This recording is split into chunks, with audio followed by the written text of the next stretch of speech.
Qida texnoloqu olaraq glutensiz unlardan danışacağım. Bişmələrdə klassik dad və yumşaqlıq axtaranlar buğda unundan istifadə edirlər.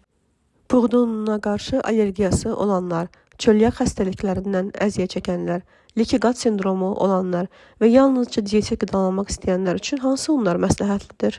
Marketlərdə satılan qarabaşaq, düyü və qarğıdalı ununun üzərində gluten-free qeyd olunan növlərini ala bilərsiniz. Əgər onun üzərində gluten-free qeyd olunmayıbsa, deməli o laborator testlərdən keçməyib və içərisində glutenin izləri ola bilər. Glutenə həssas insanlar üçün ən ideal seçim qarabaşaq unudur. Dadı biraz fərqli olsa da, lifli tərkibi sayəsində uzun müddət tox saxlayır. Mədə üçün ağır deyil və bağırsaq fəaliyyətinə müsbət təsir göstərir. Düyü unlarından qəhvəyi düyü unu və tam düyü unu daha faydalıdır. Qarğıdalı unu karbohidrat tərkibli olduğu üçün daha tez enerji verir. Düyü və qarğıdalı unu bişmələrə adətən quruluq verə bilər, ona görə onları digər unlarla bərabər yanaşı istifadə edirlər. Faydalı oldusa, like edib səhifəni izləməyi unutmayın.